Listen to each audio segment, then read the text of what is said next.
Bonjour à tous, chers abonnés.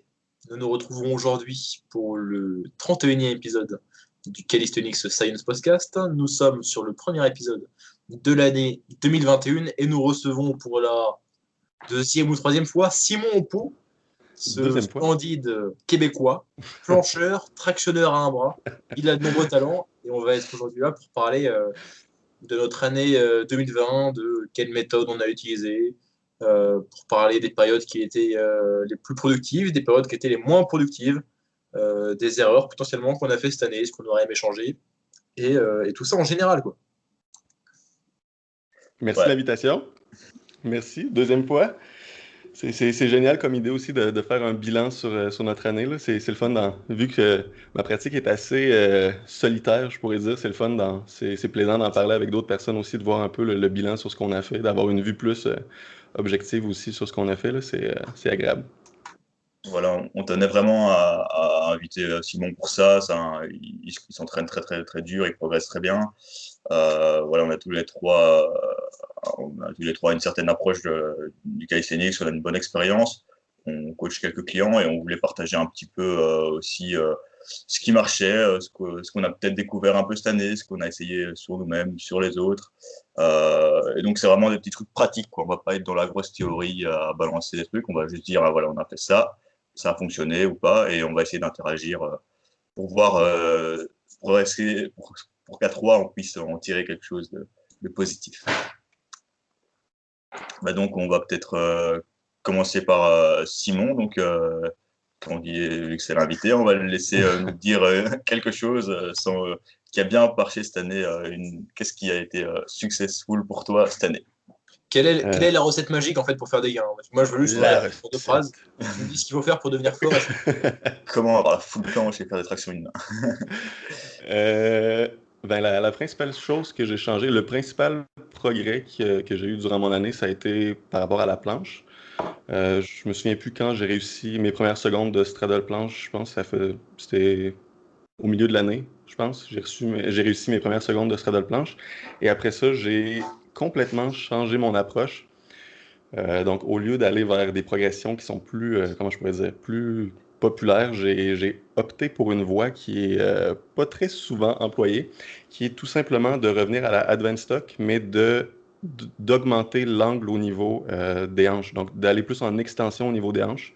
De prendre, par exemple, tu sais, quand on regarde la advanced stock, l'angle est environ 90 degrés quand tu regardes avec les hanches par rapport au tronc. Ben là, j'ai tout simplement augmenté l'angle d'aller, j'étais à 120 degrés, puis là, je suis rendu à une progression que en advanced stock, je la trouve plus difficile en intensité que la straddle.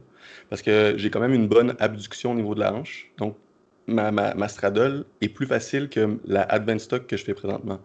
Parce que je suis capable d'écarter mes jambes vraiment beaucoup vu que j'ai quand même une bonne flexibilité active au niveau de l'abduction.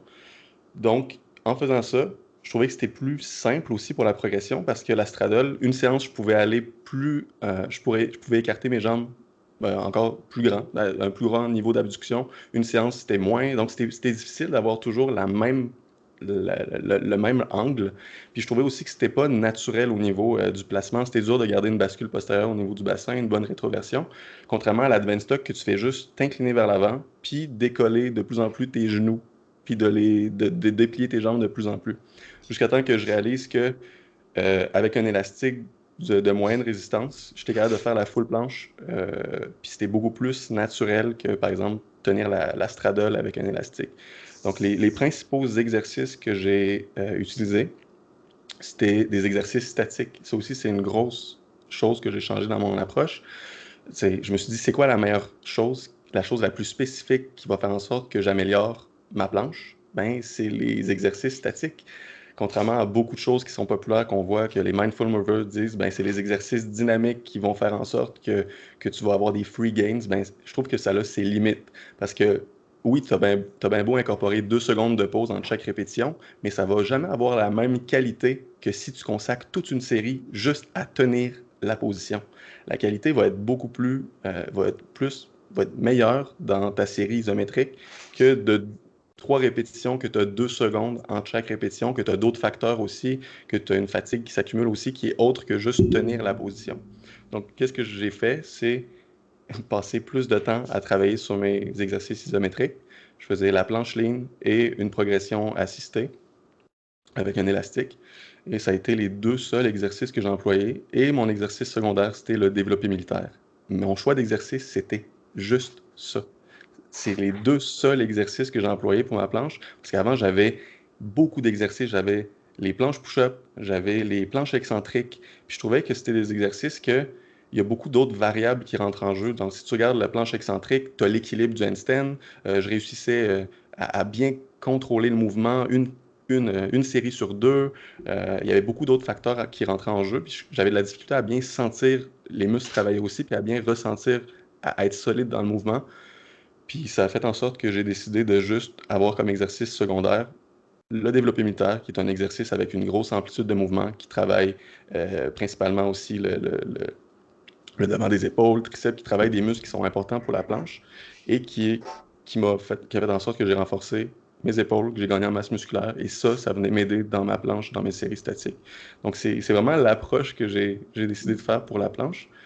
Puis ça a vraiment beaucoup fonctionné. Donc j'ai laissé la straddle de côté, j'ai opté pour la advanced stock que je dépliais de plus en plus mes jambes et la planche ligne. Puis là, présentement, je suis capable de. J'ai essayé. Avant hier, j'ai tenu la full planche avec un élastique qui assiste de 3 kilos. Donc, j'ai pu tenir 4 secondes, à peu près à 9 là, de RPE. J'ai tenu la position, ça semblait solide, tout ça, sauf que là, présentement, c'est plus mes articulations qui m'empêchent de continuer. Fait que je vais prendre une deload, revenir à une intensité moins élevée, puis prendre plus de temps à solidifier la position, mais avec des élastiques plus résistants, puis des exercices moins stressants. Parce que là, avec la traction à un bras plus la planche, c'était 2 choses qui étaient assez stressants au niveau du coude, au niveau des tissus conjonctifs au niveau du coude. Fait que là, je vais prendre une bonne semaine, une bonne période moins intense. Donc, ça a été la principale chose que j'ai changée pour la planche. Puis ça a vraiment bien progressé. Puis c'est drôle parce que en parlant de l'approche des Mindful Movers, c'est pas leur approche, mais c'est juste eux qui ont vraiment popularisé ça. On dirait que tout le monde parle de free gains puis d'exercices, enlever les exercices statiques puis faites juste des exercices dynamiques. Ça va vous faire avoir la position en tant que telle. Puis j'ai parlé dernièrement avec un des bons amis à Philippe. Puis c'était dans le groupe de Real Movement. J'ai pris un abonnement durant quelques mois de Real Movement pour la flexibilité. Et il y avait un gars qui était un bon ami à Philippe. Et il disait que Philippe, présentement, il fait juste de la maintenance depuis 2 ans.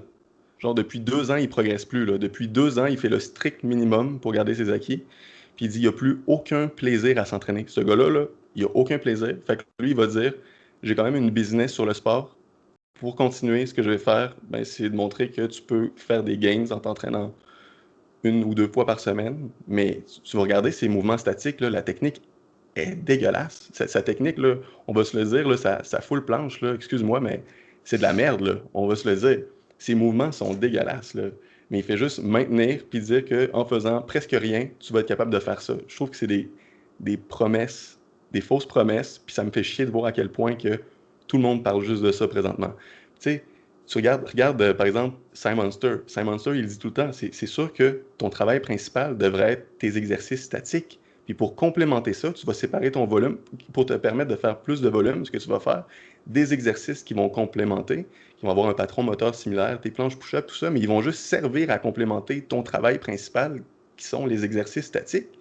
Si tu veux devenir meilleur en quelque chose, si tu le pratiques plus que le reste, c'est sûr que la spécificité a ses limites. Là. Il faut aussi pouvoir laisser de côté la spécificité puis travailler sur d'autres choses comme le renforcement, la prise de masse, tout ça. Mais ça va quand même rester le plus important dans ton entraînement si tu veux devenir meilleur là-dedans.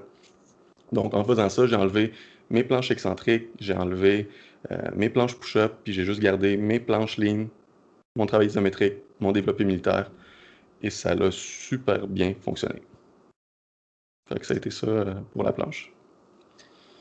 Ouais, donc franchement, globalement, je suis assez d'accord avec beaucoup de choses que tu as dit. En particulier, là, donc, pour la toque planche, donc c'est vraiment une progression à utiliser. Souvent, on travaille directement sur la straddle parce que c'est plus sexy, j'aime bien quand tu utilises ce terme-là, plus classe à utiliser. et que c'est aussi souvent c'est un peu l'objectif final de la planche pour pas mal de personnes et on s'imagine pas avoir la foule.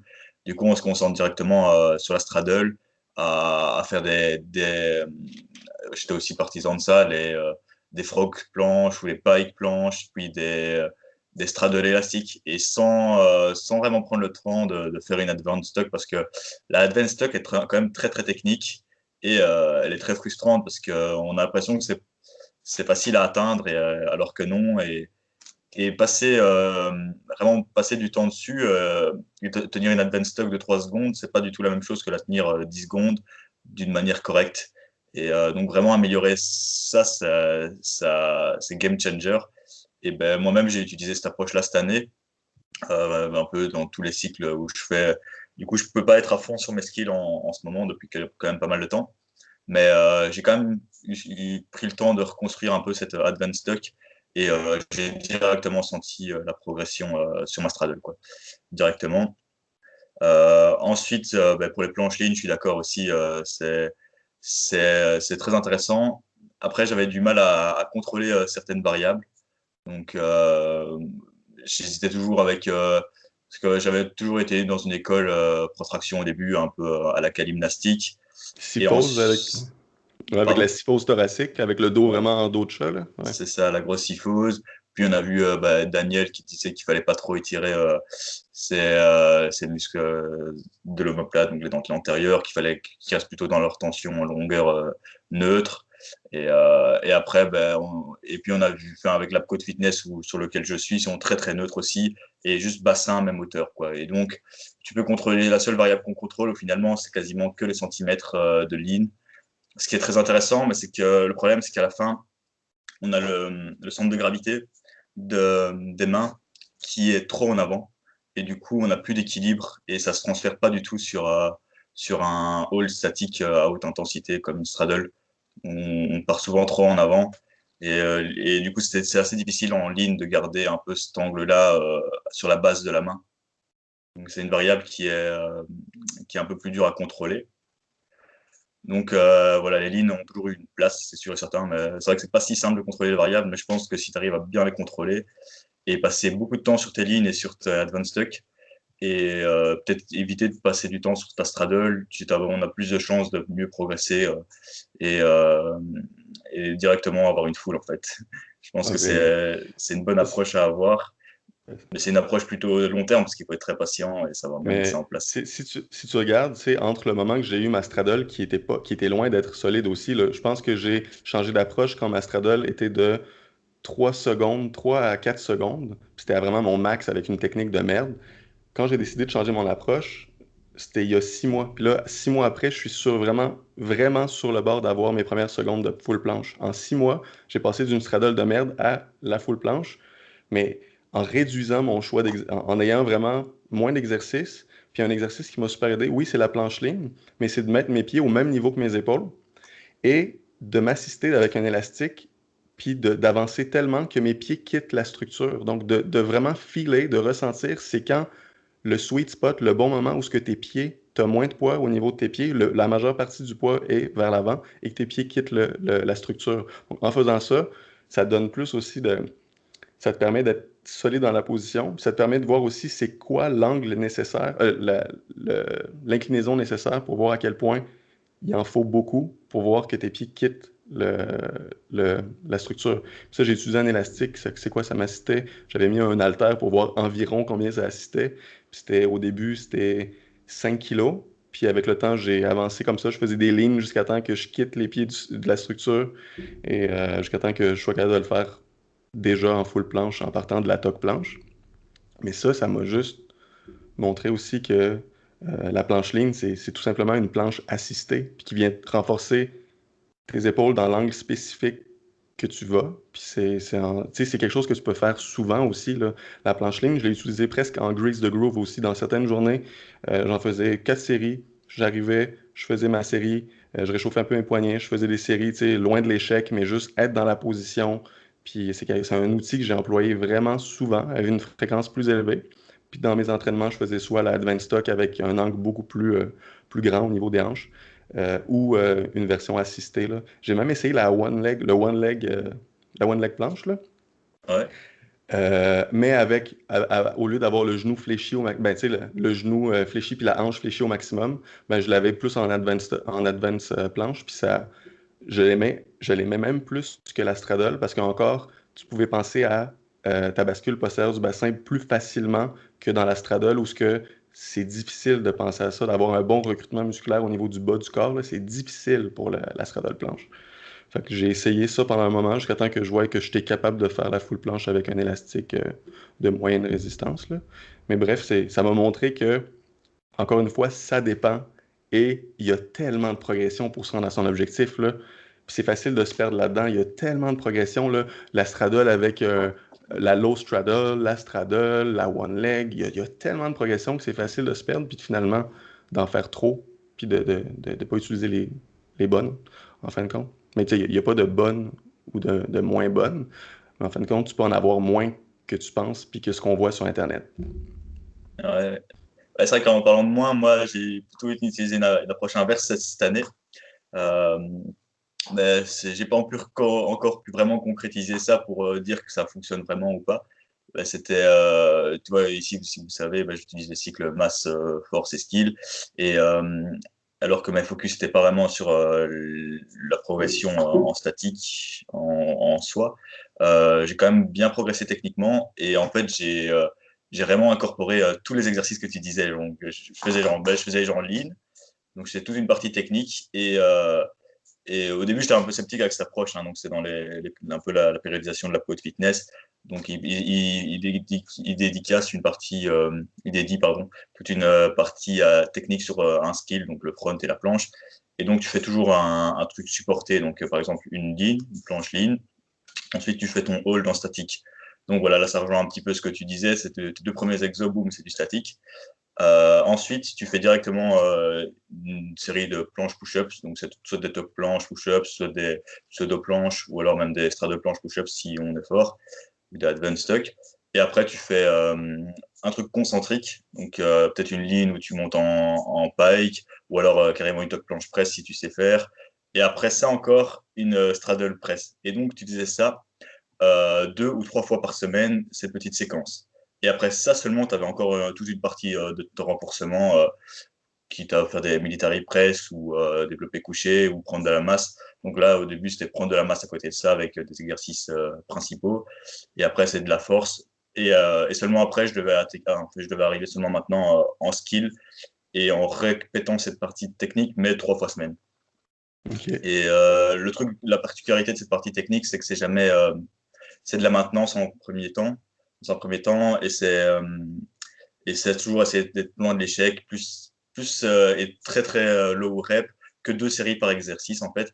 Du coup, c'est pas de faire beaucoup de séries d'un même exercice, c'est juste 2 séries de chaque exercice, et tu les répètes tellement souvent dans n'importe quelle condition que à la fin, euh, peu importe le cycle d'entraînement où tu arrives à caler un peu Mhm. ces drills techniques un peu moins intenses, mais quand c'est le bon moment, quand c'est en skill, c'est là que tu envoies des perfs de fou. Et moi, ça m'arrivait un petit peu de progresser un peu trop vite en force, par exemple.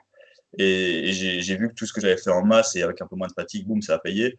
Je vais vraiment voir un peu cet été ce que ça va donner en, en skill. Et je suis pas le seul à sentir que ça te débloque d'un coup cette périodisation-là. Maintenant, est-ce que c'est dû à cette partie technique? Est-ce que c'est dû à tout ce qu'on a pu faire avant?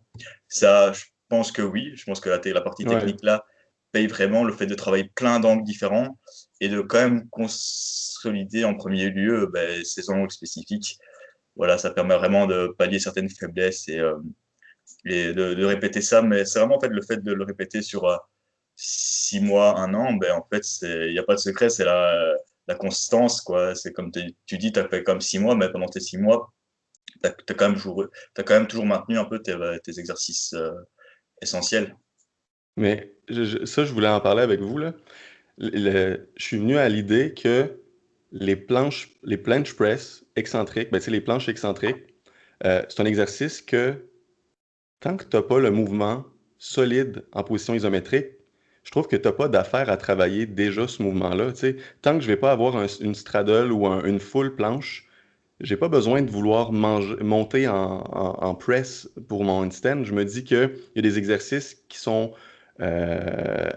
sais, vu que, comme j'ai dit tantôt, il y a tellement de facteurs comme l'équilibre, tout ça, et ce que tu veux devenir fort avant de penser au reste, c'est la position isométrique. Avant de vouloir incorporer un mouvement que tu montes en handstand qui est tellement technique, tu as d'autres choses plus importantes à travailler avant même de vouloir aller là-dedans. Tu sais, moi, je compte commencer à travailler les planche press quand je vais avoir la full planche, puis que je vais pouvoir faire une progression comme la straddle, puis là, je vais commencer à la faire avec un élastique. Mais tant que je suis pas rendu là, je me dis que des exercices comme les planches push-up ou le développé militaire vont être assez suffisants pour renforcer mes muscles dans une grande amplitude, qui vont venir après complémenter ma full planche, puis que le reste de mon travail, je travaille juste les positions isométriques jusqu'à temps que je l'aille dans une position vraiment solide.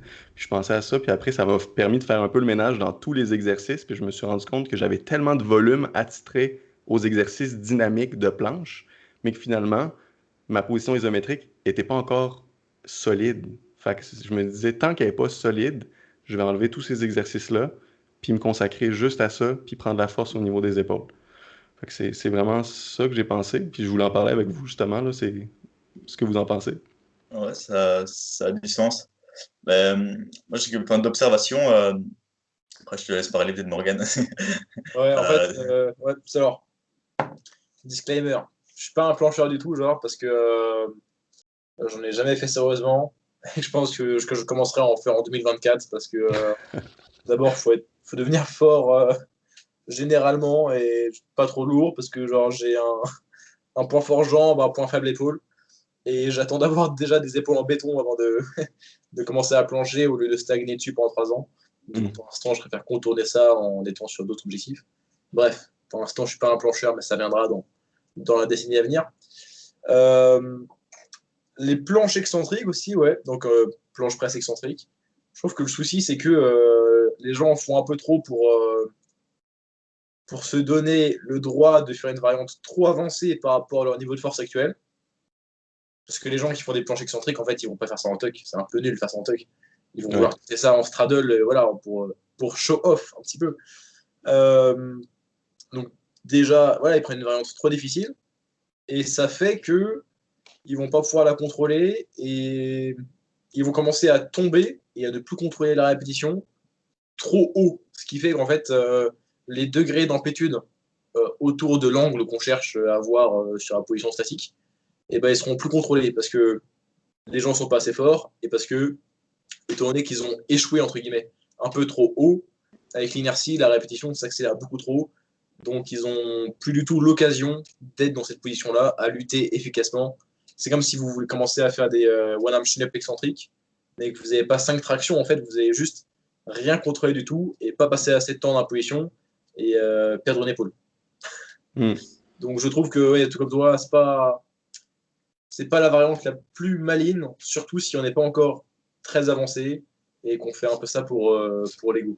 C'est ça, je trouvais qu'il y avait des choses plus pertinentes à solidifier avant. C'est d'abord d'être solide dans ta position horizontale avant de vouloir d'aller dans des angles qui sont, tu sais, d'aller en handstand, tout ça. Puis ça, je l'ai réalisé quand, justement, quand je disais tantôt, quand je faisais mes planches excentriques, sur 5 séries, par exemple, d'excentriques, ben, il y en avait 2 que je sentais vraiment que ça avait été solide, là. Puis le reste du temps, je m'acharnais à essayer de bien contrôler le mouvement. Puis finalement, le temps sous tension était beaucoup moins élevé que si je faisais une planche isométrique puis que là, mes muscles travaillaient beaucoup plus dans la position spécifique que je voulais renforcer.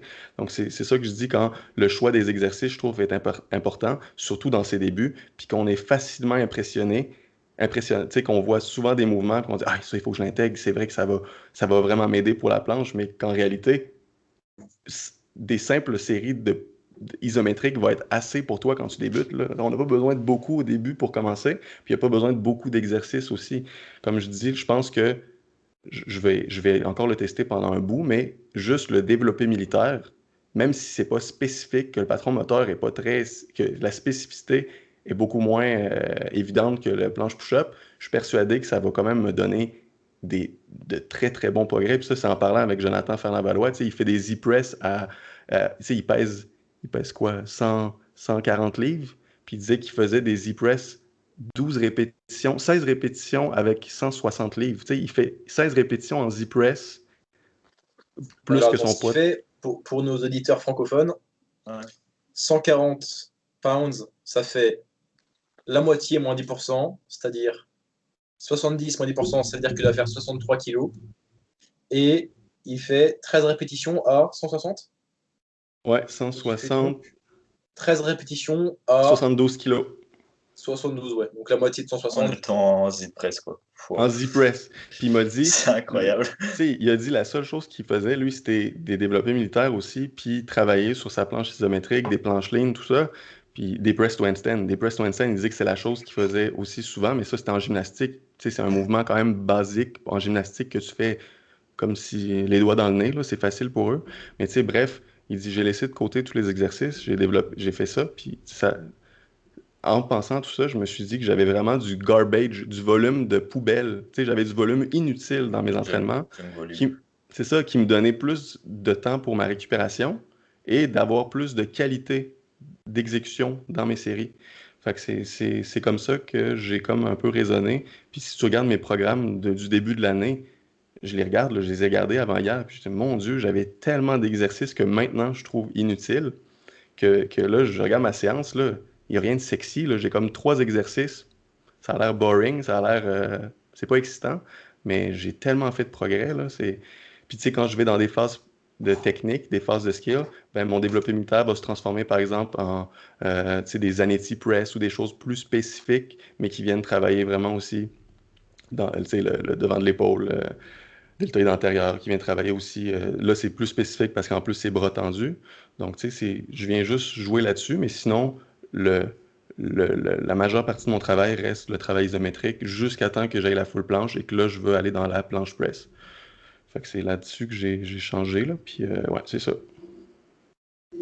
Globalement, je suis assez d'accord, ça a quand même pas mal de sens. Après, je pense que c'est très individuel aussi. Ouais. Par exemple, moi, je connais des mecs, il y a les limites, ils tiennent pas du tout une advanced stock planche en isométrique, par exemple, mais ils savent faire un handstand ou straddle et limite, dans la position straddle, ils perdent pas l'amplitude avant et ils arrivent à la freiner et à la contrôler. Ils savent faire une tuck planche press easy, mais ils savent pas tenir la position isométrique. Du coup, ils ont déjà un peu ces progressions, on va dire, plus compliquées. Et inversement, en isométrique, ils sont plus faibles. Du coup, eux, ils bénéficieraient sûrement de travailler ces parties, mais on va dire qu'ils peuvent déjà se renforcer encore en focusant aussi leur partie là qui leur permettent de passer du temps dans une position finalement plus avancée qu'ils peuvent tenir. Et inversement, bah, je vais prendre mon cas et le cas de quand même beaucoup de gens. Finalement, j'observe pas avec le temps. C'est que, par exemple, on arrive presque à tenir une straddle ou tenir une straddle, tenir une advanced stock assez simplement, mais faire un handstand tout tuck planche, impossible. Faire une tuck planche press, impossible de lever son cul, son bassin. Donc là, on pourrait quand même penser qu'il y a des muscles, un pattern de mouvement qui est un peu faible. Et, et aussi, par exemple, si on connaît le programme Planche Pro de Daniel, ben, il n'y a pas du tout de ce mouvement-là, en fait. Et, les gens qui le font, ben, finalement, je me demande s'il ne manque pas un peu de gains sur la table, même si la logique de focus à fond, disons qu'après, par la suite, il va falloir passer beaucoup de temps à essayer de reconstruire cette amplitude-là. Et si tu l'incorpores peut-être en accessoire, même avec, par exemple, j'aimais bien un exercice que tu avais fait, Simon, c'était tu prenais un poids de 20 kilos bras tendus en face, même debout, et puis tu Sur le mon ballon pressais, suisse, ouais. ouais, tu le pressais en vertical. Ah, Ça, ben ça, ça, c'est lui l'exercice que je remplace par le développé militaire dans mes phases techniques, là, mes phases de skill. Je trouve que d'être déjà en angle, puis d'être dans le 45 degrés, puis de juste rester dans cette amplitude-là, ça a eu quand même des bons effets, là. Fait que oui, comme tu dis, ça, je trouve que c'est un exercice que ça vient un peu mimiquer ton planche press, mais que tu as beaucoup plus de contrôle dessus pour quelqu'un qui est pas encore très fort, je trouve. Tu sais, j'avais plus de ressenti, je sentais plus les muscles que je voulais sentir travailler que dans ma planche press, que je perdais l'équilibre une fois sur deux, ou que je venais pas dans l'amplitude pertinente pour mon travail isométrique, que justement, comme Morgane disait, je perdais. D'un coup, là, je lâchais, ou j'avais aucune protraction dans la fin du mouvement, je perdais tout ce qui était le plus pertinent pour la planche. Puis pour un mouvement aussi technique que la planche, je trouve que par exemple, le L-sit to planche, c'est un exercice que j'utilise pas du tout aussi parce que soit tu utilises trop de momentum, c'est dur d'être constant dans cet exercice-là. Encore une fois, il y a trop de facteurs. Il y a le facteur momentum, il y a le facteur aussi que tu passes. C'est dur de passer plus que 2 secondes dans une progression avancée. Puis c'est ça, je trouve qu'il y a trop de choses à rentrer. Tu viens de fatiguer quand tu reviens dans la position du LC, tu fais une pause. Tu sais, contrairement à juste, pourquoi pas me simplifier la vie, puis juste tenir la fucking position que je veux être meilleur dedans. Fait que c'est ça là-dessus. Je pense que euh, c'est des exercices que je vais réincorporer quand je vais avoir le contrôle qu'il faut. Quand je vais être bon dans ma full planche, là, je vais intégrer des progressions plus faciles. Puis là, je pense que je vais avoir plus de ressenti vu que je maîtrise la position. Là, dans ces exercices-là, dynamiques, ces exercices-là qu'on voit souvent, là, je pense que je vais être plus efficace à recruter les muscles que je veux sentir, puis je vais avoir plus de contrôle. Ouais, je suis assez d'accord avec toi à ce niveau-là. Mais du coup, il faut passer plus de temps à se faciliter l'entrée dans des positions plutôt que et passer du temps dans cette position que travailler du dynamique. J'avais aussi mis pas mal de côté ces exercices-là, les sit to planche, les planches to handstand en mettant plus mes statiques en premier. Et ici, vu que je voulais réessayer le programme que j'avais lancé il y a longtemps, là, le programme Skill et Street Lifting, dans ce programme-là, à l'époque, ben, j'étais un peu aussi dans l'optique dynamique, dynamique, dynamique.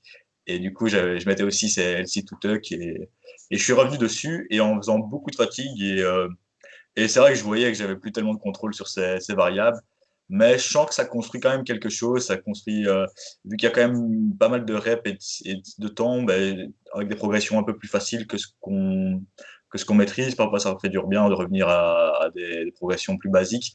Du coup, on limite, je sens qu'on arrive à construire du muscle ou construire du temps et par la suite. Je crois que c'est un peu comme faire de la masse, tout simplement. C'est un peu un truc non spécifique, mais qui va payer à terme, quoi. C'est Du coup, sûr. je pense que ça peut être intéressant, mais je crois que si on veut s'assurer plus de progrès, autant contrôler les variables, passer du temps en isométrique et incorporer ces variantes à la fin. Donc, je suis plutôt d'accord avec ton approche à ce niveau-là. Bon, je pense qu'on a pas mal parlé planche. Ouais. C'est un bon petit podcast planche. C'est voilà, comme quoi on a chacun des approches un peu différentes. C'est sûr, puis il y a tellement de façons de progresser, là, tu sais, c'est pour ça que c'est facile de se perdre un peu dans toutes les approches qu'on voit aussi. Mais tu sais, dernièrement, je pense que ça, pour être franc avec vous, ça me frustrait de voir comme je me suis désabonné de Mindful Mover parce que j'étais là, mais à quel point tu peux dire des choses comme ça quand ta technique c'est de la merde? J'ai rien à envier de ce que tu fais là. J'ai rien à envier de ta full planche qu'on dirait une banane, tu sais, ou ton front lever ou tes mouvements. J'étais comme, c'est des fausses promesses de dire que tu peux te rendre à ce niveau-là en t'entraînant une fois par semaine quand c'est des mouvements qui demandent de la répétition. La répétition. Des mouvements techniques comme la planche, là, excuse-moi, mais c'est pas en le faisant une fois par semaine que tu vas être capable de te rendre là. Puis ça, c'est. Là, tu sais, même dans un de mes groupes, quelqu'un qui disait, qui c'était un vendu Philippe, là, puis il disait juste. Là, c'est pas vrai là, que je vais m'entraîner 2 à 3 fois pour tel mouvement. J'étais là, ben fais ce que tu veux, mais en bout de ligne, tu sais, quand tu vas apprendre le piano, c'est quoi? C'est la répétition qui fait en sorte que tu t'assimiles puis que tu deviens meilleur. Ben, c'est la même chose pour des mouvements comme ça qui sont ultra techniques. Puis une autre chose aussi que quand je parlais avec son ami qui disait, c'est que euh, ouais, je vous l'ai dit au début qu'il avait complètement arrêté de progresser, qu'il faisait juste du maintien depuis 2 ans aussi. C'est ça, vu qu'il n'a plus le goût de s'entraîner, puis qu'il trouve ça boring, qu'il trouve ça ennuyant de faire des statiques, des exercices statiques, ben il dit faites-en pas, c'est de la merde. Fait mais tu sais, encore une fois, ça dépend, il y a tellement de choses à prendre en compte. Puis c'est pour ça que ça me fâchait de voir ça, là. J'ai arrêté de le suivre. J'ai dit, mon Dieu, au début, oui, ces exercices, ces choix d'exercices, il y a des bons exercices qui dit de faire, mais son approche là, du free gains dans tout ce que tu fais, là, il y a des Ouais, limites. je pense qu'en tant qu'amoureux de l'entraînement, voir quelqu'un qui prône une approche où tu t'entraînes moins, c'est un peu frustrant parce que nous, limite, on cherche à s'entraîner presque le plus possible tout en accordance avec nos rythmes de vie, évidemment. Ouais. Mais je pense que si on pouvait s'entraîner plus, je pense qu'on le ferait, quoi. Ouais, mais tu sais, on est conscient que la récupération, c'est ce c'est primordial, C'est mais c'est ça. aussi, tu sais, de dire que, tu sais, à vous, là, t'entraîner une fois par semaine pour un mouvement comme la planche, Tu sais, on s'entend que, parce qu'il a fait ces résultats-là en s'entraînant avant avec une fréquence plus élevée, il s'est rendu à un niveau avancé en ayant un rythme d'entraînement, une fréquence normale, on pourrait dire, là. Mais là, maintenant qu'il l'a, c'est sûr que c'est plus facile de maintenir tout ça. Tu as besoin de moins d'efforts un coup que tu l'as appris. Comme la flexibilité, un coup que tu sais faire le grand écart, tu as besoin de moins de travail. Mais là, ce qu'il fait, c'est de dire à des débutants que tu as juste, ou même intermédiaires, de dire que ce que tu as besoin, c'est ça. C'est touche le mouvement une fois par semaine, tu vas l'avoir. Tu vas Ouais, c'est progresser. des fausses promesses, hein. C'est vrai que pour construire ça, il faut quand même une grosse fréquence, en tout cas au début, ça c'est certain. C'est pour certains mouvements, tu sais, je dis pas comme Morgan il a expérimenté, il va en parler là, tu sais, pour certains mouvements comme la traction à un bras, je suis conscient que c'est un mouvement très stressant pour les articulations, tout ça. C'est un mouvement que je trouve qu'il y a moins besoin, tu as moins besoin d'apprentissage. L'apprentissage technique est moins élevé que la planche dans la traction à un bras. Je trouve que la traction à un bras, oui, un aspect technique, mais c'est beaucoup plus force que la planche. Ben oui, non, je veux dire que la planche a une très grosse demande de force, mais l'aspect technique dans la planche est plus élevé que l'aspect technique dans le chin-up à un bras. Fait que le fait d'avoir une fréquence moins élevée pour un exercice comme ça, surtout qui est très stressant au niveau du coude, ben oui, ça peut fonctionner pour certains mouvements. Mais pour certains, ça, ce que j'en pense, c'est différent. Voilà. Ok. Est-ce que c'est l'heure que je vous parle de mon approche de feignant? Allez, Ouais. maintenant le pro mindful, Manu, Ok. Après ce qu'on a dit, ouais. Alors cet épisode il sera intitulé Simon crache sur The Mindful Mover pendant 1 heure. Oh, j'ai quand même Non, dit qu'ils ont apporté des bonnes choses, là. non, moi, je ouais. ne vais pas appeler l'épisode comme ça, mais j'ai envie. Alors, déjà, mon année récapitulatif complet, de janvier à décembre. De janvier à début mi-février, j'étais en train de faire du street lifting, parce que en février, j'ai participé à la NPSC, qui était une compétition de street lifting en Belgique, organisée entre autres par Alexandre et deux autres de ses collaborateurs. Donc, de janvier à février, je faisais 3 séances full body par semaine, un truc très simple.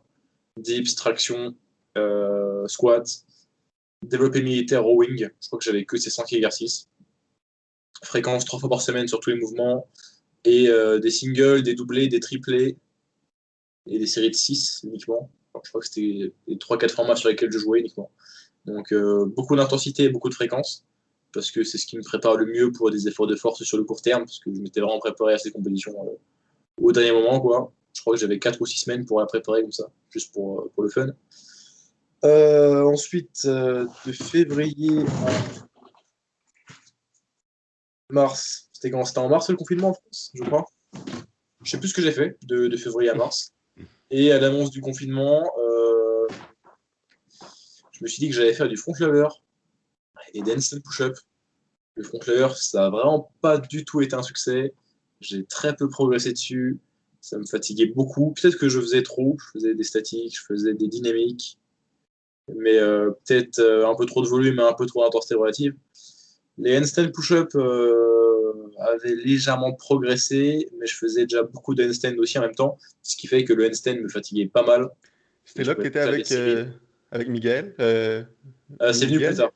Ok. Pendant le premier confinement, les 3 mois du premier confinement, non. Euh, Juste du handstand de mon coin, donc des fulls, des tucks, des straddles, des routines, parce qu'en octobre 2019, j'avais fait un workshop avec Yuval Ayalon. Et lui, il est très fan des routines, donc c'est les séquences en enchaînant des différentes formes de corps. Et vers le milieu du confinement, j'ai commencé à faire beaucoup de press to handstand. Et c'est là qu'en très peu de temps, j'ai eu ma straddle press to handstand. Ma méthodologie, c'était de faire 5 singles par séance, 4 à 5 fois par semaine, avec donc, les deux variantes que j'utilisais, c'était soit des reps excentriques, donc straddle press excentrique, soit des reps partiels. Donc je surélevé un tout petit peu mes pieds en départ pour commencer le mouvement plus haut, donc réduire l'amplitude. Et voilà, le plus souvent, je réussissais 3, 4, parfois 5 de mes 5 tentatives. Et avec le temps, mes excentriques devenaient meilleurs et mes concentriques passaient avec de moins en moins de hauteur. Donc voilà, j'ai pas mal progressé en press to handstand. Après l'été, J'ai passé quelques mois à Saint-Malo. Je me suis remis à faire davantage de street lifting. C'est là que j'ai battu mes meilleures performances en street lifting avec un dips à 80 kg, un squat à 160, une traction pronation à 45 et une traction supination à 50. Là, je traquais pas tellement mes entraînements, mais j'avais pas mal de volume. Je mangeais beaucoup, ouais, j'étais assez peu stressé. Et j'ai utilisé un petit peu des top sets, même si je n'utilisais pas ce terme-là. J'aimais bien faire un single. Je m'échauffe, monter en gamme, je fais un single. RPE entre 7 et 9. Et après, je faisais plusieurs séries de entre 4 et 8 répétitions, selon vraiment l'envie du jour, quoi. Je faisais jamais le même format. Voire même certains jours, je faisais un peu une pyramide descendante. C'est-à-dire que je faisais mon single. Après, je faisais un triplé à RIR 1, 2. Après, une série de 6 à RIR 1, 2. Après, une série de 10, etc. Mais en fait, je jouais sur toutes les variables, la fréquence, le volume, la fourchette de répétition, mais je gardais toujours la même sélection d'exercices. Donc, je restais vraiment sur que mes dips, traction, développé militaire, rowing, squat, quelque chose de très simple. Et selon la forme du jour, je faisais plus ou moins de volume, plus ou moins d'intensité relative, et ça fonctionnait très bien. J'ai fait ça tout l'été. J'ai fait ça même. Ah oui, alors de septembre à novembre, j'avais commencé à faire un peu de bench, en plus du squat avec des potes. C'était marrant, et c'est tout. J'ai eu un bench à 105, je crois, posé. Ce qui n'est pas incroyable, mais je commençais à bien aimer le bench et j'ai plus pu faire de bench du tout. Et là, avec l'annonce du deuxième confinement en France, qui était en novembre peut-être, octobre ou novembre, là, je me suis mis à faire sérieusement de la traction en bras et des handstand push-up, parce que c'est ce que je pouvais faire réalistiquement avec le matériel que j'avais à disposition, même si j'ai de quoi faire pas mal de choses chez moi. Et je m'étais fait un programme, voilà, un push-pull, pas de legs parce que j'ai vraiment pas de quoi faire correctement les jambes chez moi. C'est déjà un bon point fort qui reviendra très facilement par la suite. Mais assez rapidement, j'ai fini par réduire ma sélection d'exercices jusqu'à faire uniquement 2 exercices par mouvement. Donc, pour les handstand push-up, j'avais uniquement des tentatives de handstand push-up en libre. C'est-à-dire, je lance un handstand, je tente une handstand push-up. Premier exercice. Deuxième exercice, faire des handstand push-up dos au mur à une jambe, une variante dont j'ai parlé sur ma chaîne YouTube que j'avais vue de base, faite par Jonathan Ferland-Valois. Simon, tu en avais aussi parlé. Est-ce que j'avais vu quelqu'un d'autre en parler? On répand la bonne nouvelle. Je sais plus c'est un bon exercice. si j'avais vu quelqu'un d'autre en parler. En tout cas, j'ai une vidéo sur le sujet qui s'appelle Pourquoi l'entraînement des handstand push-up pose problème, et je vous explique pourquoi c'est une assez bonne variante. Donc voilà, mes 2 seuls exercices pour la HSPU, c'était ça, des reps tentés en libre et des reps au mur. Et pour la One Arm Machine, j'avais 3 exercices, mais j'en faisais 2 par séance. C'était soit des excentriques, ou plutôt un excentrique, parce qu'en fait, je faisais qu'un exercice par séance maximale, c'est-à-dire le plus lentement possible. Vraiment à l'échec, quoi. Donc, une rep par bras, donc une série de une, quoi. Et après, l'exercice secondaire, voir le plat de résistance, parce qu'il n'y avait qu'une rep avant, c'était soit des tractions lestées, tout simplement, 3 séries de tractions lestées, ou alors 3 séries de répétitions assistées à la poulie, donc avec un contrepoids. Et c'était ma séance, en fait. Donc, devait avoir 4-5 séries par exercice. Enfin, non, 4-5 séries par catégorie de mouvement, quoi. Et c'est tout. Donc, en fait, je m'entraînais 2 fois par semaine, 45 minutes. Et ça marchait, en fait. Mais Parce tu as que la fréquence adéquate. Tu ça a avais la progressé fréquence. le premier mois parce que j'étais nouveau sur ces exercices-là. Ensuite, j'ai commencé une sèche. Donc là, j'ai commencé à sécher depuis 6 semaines. J'étais à 90 kg. Là, je fais 84,5. Donc en fait, je progresse vachement parce que je perds juste du poids. Et là, il y a une semaine et quelques, je me suis entraîné avec 2 potes différents. Donc j'ai fait 2 séances avec chaque. Et ça m'a rappelé qu'il fallait peut-être s'entraîner un peu plus, quoi. Et du coup, là, j'ai envie de m'entraîner un peu plus. Je peux peut-être rajouter une raid par-ci par-là et j'espère que ça va marcher les musculations. Du coup, tu refais des handstand press. Ouais, ah oui, oui, là, il y a genre vraiment 3 jours, dans 4 jours. Mais j'étais déjà curieux à propos de ce mouvement. Je me suis dit que j'allais tenter de travailler ma shoulder press parce que dans 2 semaines, je vais commencer à être coaché en mobilité et j'ai essayé de revisiter un petit peu mon niveau en pancake stretch, en middle split, etc. Du coup, j'ai commencé à refaire un peu de souplesse. Et suite à ça, tant que j'étais échauffé, j'ai commencé à faire des press to handstand, donc en straddle. Après en full, donc jambes serrées, je les ai toujours. Et là, la variante suivante, c'est de faire des shoulder press. Donc, pour ceux qui ne savent pas ce que c'est vous commencez en L-sit, mais avec les jambes écartées, c'est-à-dire les jambes à l'extérieur de vos bras. À l'inverse d'un L-sit jambes serrées, en fait, où vous auriez les jambes entre les bras. Et j'ai commencé à travailler ça en faisant des excentriques. C'est un calvaire, hein, voilà, je décède des quadriceps à chaque répétition, ça crampe extrêmement Ok. fort, mais c'est de moins en moins exécrable. Et du coup, je suis assez positif sur la chose, donc je ne sais pas quand j'aurai une rep, alors je ne vais pas me prononcer, non pas parce que je pense que je vais mettre plus de temps à avoir la rep que ce que je vais avancer, peut-être l'inverse, parce que quand j'ai commencé à travailler la presse, je pensais avoir la presse 6 mois plus tard, et j'ai eu la presse 2 semaines plus tard, en parlant des straddle press to handstand. Donc je sais pas quand ça arrivera, mais les objectifs en ce moment, c'est handstand push-up en libre. Je mets quelques handstand push-up, quelques singles par-ci par-là. La forme s'améliore, mais j'aimerais avoir 3 répétitions et que ça rentre vraiment 5 fois sur 5. Là, ça doit passer 3 ou 4 fois sur 5 quand je me concentre bien. Et au niveau de la one-arm chin-up, j'ai mis un excentrique de. J'ai mis 2 fois des excentriques de 13 secondes sur le bras droit. Et pour le bras gauche, j'ai mis une fois 10 secondes et une fois 12 secondes. Donc ça va, j'ai pas trop de déséquilibre entre les deux bras, même si c'est normal. Et j'ai mis également une répétition assistée à 4 kg en contrepoids sur le bras droit et une répétition assistée à 3,5 kg sur le bras gauche. Alors c'est marrant en fait, parce qu'en excentrique, je suis plus fort du bras droit, mais en concentrique, je suis plus fort du bras gauche. Donc on verra où ça me mène, parce que je vais commencer à faire un poil plus de volume que ce que je fais d'habitude. J'ai réincorporé du rowing, donc le tirage horizontal, de façon à me construire un dos de orang-outan. Et j'ai repris à faire du curl également. Et j'ai repris à faire du Z-press aussi, avec un kettlebell. Du coup, en unilatéral, et pour être stable, je dois forcément faire un Z-press avec les jambes écartées. Une mise en place un peu spéciale, mais ça fait vraiment l'affaire. Et du coup, j'espère qu'en faisant un peu plus de volume, parce qu'en vrai, je peux facilement récupérer plus de volume que ce que je faisais avant, un mètre de séance de 45 minutes.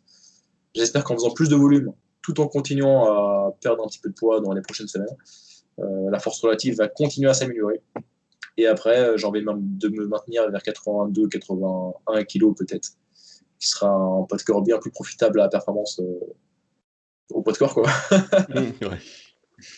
Et je verrai, ouais, je pense que ça va bien progresser bientôt parce que plus de volume, parce que ensuite, pour le côté, comment dire, pour le côté perte de poids, passer de 90 à 85, c'est plus facile que de passer de 85 à 80, mais c'est peut-être encore plus profitable pour la performance de passer de 85 à 80 si on reste dans un taux de body fat qui est correct pour la performance de force absolue.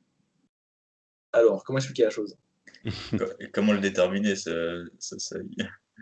Ok, d'accord. Bon alors, lorsque je dis taux de masse grasse profitable à force absolue, c'est par rapport à quel point devenir sec va endommager la performance. On a tous un certain seuil, mais j'espère ne pas avoir mes performances qui souffrent de mon taux de body fat si je suis à 80 kg, ce qui devrait le faire. Mais si on est trop sec, on perd en force parce que, bon, pour plein de raisons, mais déjà on va moins bien récupérer. Et après, sur certains mouvements, même surtout les mouvements de poussée, être plus gros, ça nous aide à être plus stable. Sur les mouvements de poussée qui commencent par la phase excentrique, ça nous permet d'avoir un léger rebond, par exemple au squat, par exemple même au bench. C'est préférable d'être un peu plus gras. Bref, mais moi je pense qu'à 80 kg, je serai encore dans un taux de body fat ok. Et ok, je vais expliquer ça comme ça. Si on considère que notre poids de corps sur un certain exercice correspond à un certain pourcentage du 1RM, alors les derniers kilos que l'on perd sont plus bénéfiques aux premiers kilos que l'on perd. Je m'explique.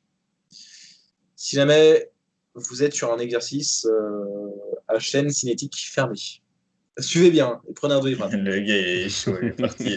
Et que vous chargez votre barre à 90% de votre 1RM. Vous faites 3 reps. Ensuite, vous chargez votre barre 10% moins. Enfin, oui, 10 points moins. Donc, on va dire que ça fait 80%. Vous n'allez peut-être pas faire 3 reps, mais peut-être en faire 5. Donc, vous allez gagner 2 reps, disons. Mais si vous passez de 80 à 70% de votre 1RM, vous n'allez peut-être pas caler 2 reps de plus, mais plus que 2 reps de plus. Ok. Ce qui fait qu'en fait, l'augmentation du nombre de reps que l'on peut faire à une charge donnée est plus conséquente que ce à quoi on pourrait s'attendre si on considérait que c'était proportionnel, la baisse de la charge à l'augmentation du nombre de reps. Vous baissez votre charge de 10%, vous pouvez faire plus que 10% de reps en plus. Et ça, ce phénomène, il s'accentue à mesure qu'on baisse la charge. Et dans ce cas de figure-là, perdre 5 kilos au début, ça m'aide pour la performance, mais perdre les 5 kilos suivants, ça va m'aider encore plus. De la même façon que, disons qu'on fait ça sur une série d'endurance ou traction, peut-être que si vous perdez un peu de poids, vous allez être capable de faire 8 tractions alors qu'avant vous en faisiez 6. Mais si vous perdez ce même poids, mais à nouveau, vous n'allez pas gagner 3 reps, vous allez gagner encore plus de reps parce que vous allez être capable de faire une série, oui, un peu plus longue, mais étant donné que cette série va être un peu plus longue, vous allez pouvoir même quasiment récupérer pendant cette série. Enfin, j'espère que j'ai bien expliqué, mais plus vous réduisez une charge, plus vous pouvez faire de répétitions, certes, mais encore plus que ce à quoi on pourrait s'attendre si c'était une fonction vraiment mathématique proportionnelle. Vous baissez votre charge de 10%, peut-être que vous allez être capable de faire 15% de reps en plus. Vous baissez votre charge de 20%, vous allez certainement être capable de faire plus que 30 reps en plus, donc que le double. Voilà, j'espère que vous avez compris. Je pense que personne n'a compris, je pense que les auditeurs ont mal à la tête, mais ma théorie, c'est que tant qu'on ne descend pas sous un taux de body fat contre-productif, continuer à perdre du poids est rentable, et même plus rentable que les premiers kilos qu'on avait perdus, bien que les kilos suivants soient plus durs à perdre que le début de la perte de poids. Voilà, c'est ça le problème, c'est qu'ils sont plus durs à perdre, donc potentiellement plus de temps, plus de restrictions, et on va vite dépasser ce seuil, quoi. Mais sinon, ouais, ton approche, tu l'as bien expliqué, et ça fait sens. Ça va être assez facile pour moi, là j'ai vraiment pas faim, et je continue à perdre du poids, donc j'ai encore quelques kilos faciles à perdre qui vont bien améliorer ma force relative sans trop me prendre la tête, et j'ai en plus cette théorie. Je ne sais pas comment la vérifier, hein, mais je ne sais même pas comment créer un processus expérimental, un protocole expérimental pour vérifier ça, mais j'ai le sentiment que les derniers kilos à perdre sont ceux qui vont faire le plus de différence, parce que ces derniers pourcentages qui vont me permettre d'augmenter vraiment plus mon nombre de reps, en fait, en baissant l'intensité absolue de l'exercice au poids de corps que je fais. Ouais. Hein, c'est que ça a du sens, mais c'est super compliqué à mettre en place, je pense, parce que tu as tellement de. Allez, la durée de la sèche, la restriction que tu risques d'avoir, la récupération, tu vas quand même passer beaucoup de temps dans le mal. Enfin, si arrives au-dessus, si tu restes à ton seuil, tu vas quand même continuer à progresser, voire te maintenir, et du coup, ta force absolue, ta force relative va augmenter, donc là, c'est top. Mais s'il y a un moment où tu n'arrives plus à faire apporter l'énergie suffisante pour tes trainings, que tu commences à moins récupérer, que tu te blesses et que ton taux de body fat il est trop bas ou trop bas pour toi, ça devient compliqué, quoi, que ton temps en cut est trop long. Oui, mais sinon, à part ça, c'est clair que ça là, je sens que j'ai encore quelques kilos vraiment faciles à perdre. Donc, je pense qu'il y a vraiment des free gains à faire. J'ai réussi ma première répétition de traction à un bras justement en perdant 3 kilos. Ouais, ça, j'ai perdu 3 kilos. Puis de ma première tentative jusqu'à la deuxième, je pense que c'est ça qui m'a permis de réussir ma répétition, là. De descendre je pesais 176, 177 livres, puis j'ai descendu à 172, 170, puis j'ai eu ma première répétition, là. Mais c'était vraiment juste la dernière partie. Mais ça, comme tu dis, là, sur des exercices comme ça peut faire une très grosse différence, là. Quand je suis revenu après le temps des fêtes, j'ai pas réussi à refaire une répétition. Un peu de kilo, un peu, c'est vrai, sur la, tu prends deux livres, 1 kilo ou 2 livres, sur ta Ouais. bonne arme chin, tu sens la différence directement, quoi. Ouais, surtout quand c'est une intensité maximale, là, c'est le cas pour moi, là. Fait que c'est sûr que deux livres, là, ça peut faire une différence sur l'avoir ou pas l'avoir, là. Ouais, carrément. Yes, yes. Dans tout ce que tu avais dit, Morgan, j'aimais bien un peu. Moi, je voulais un peu parler avant le podcast un peu de l'approche des top 7. Donc, je l'ai particulièrement utilisé cette année en, en voulant utiliser la post-activation par potentiation. Donc, c'est-à-dire de faire un top 7, mais un top 7 assez light, donc 80-90%, et 1 à 3 répétitions avant des séries de travail, par exemple, avant 3 séries de 6, comme si tu travaillais en série de 6, ou avant des séries où tu vas faire plutôt du volume. Ça va te permettre, il y a quand même pas mal d'études récentes qui montrent, enfin, quelques études, enfin, peu d'études récentes qui avaient montré que c'était assez prometteur sur le volume qu'on pouvait faire en aigu sur une séance après un top 7 comme ça. Bon, maintenant, il en faudrait plus pour bien vérifier. Et puis, ça a d'autres vertus aussi, même pour la force max, pour d'autres paramètres.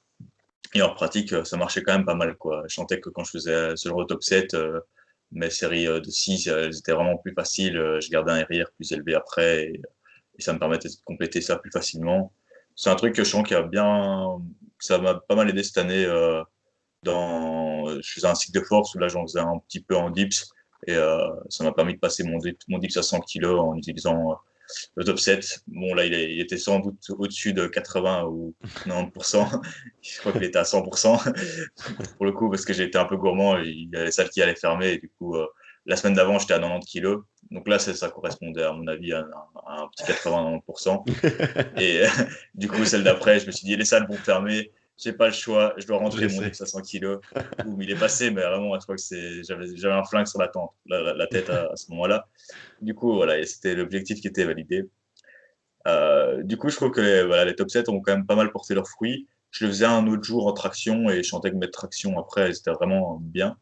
Donc voilà, même sur la durée, finalement, je les ai incorporées assez longtemps et ça marchait vraiment bien. Que ce soit même en masse. Mais en masse, j'étais encore plus conservateur, hein, vraiment. Et, enfin, quand je faisais des fourchettes de répétition plus élevées. Et en force aussi. Mais là, en force, j'essayais vraiment de le considérer presque comme du travail, quoi. Donc c'était un peu le top 7 de travail plutôt que l'utiliser pour la post-activation pour faciliter ces séries d'après. Donc c'était vraiment le top 7, la fin en soi.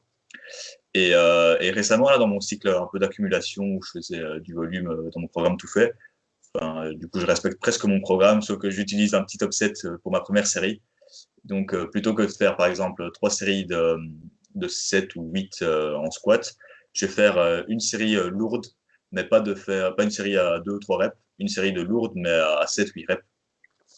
Et du coup, je travaillais presque limite à 80, 90%, 85% de mon maxi, et je faisais max rep, quoi. Et, euh, et ça a bien payé, franchement. Je le faisais une fois semaine, et je pense que j'ai aussi peut-être des facilités à faire plus de reps en squat. Je suis un peu moins nerveux, et donc j'avais plus facile à faire beaucoup de reps.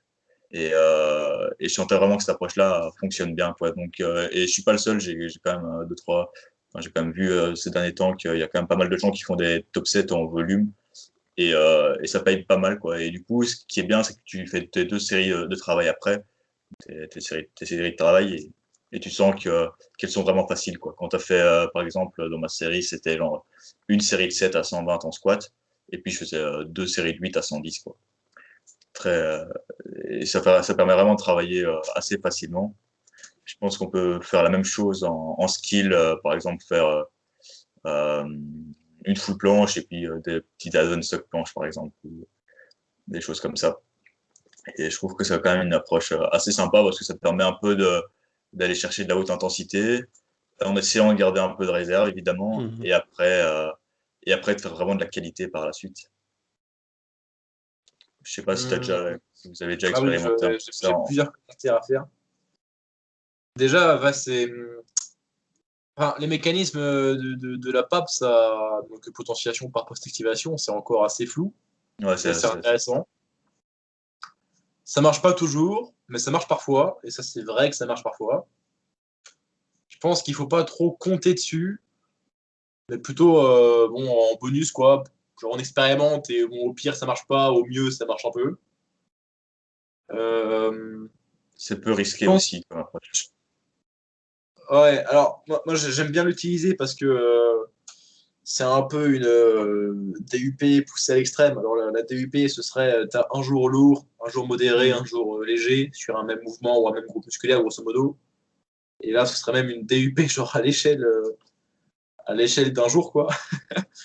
Et ce que j'aime bien, c'est que ça te donne une petite idée de quel est ton niveau de force, même si tu es en phase pas de force, quoi. Ça te donne toujours un petit repère de ah, mon ARM, il doit être dans ces alentours-là, quoi.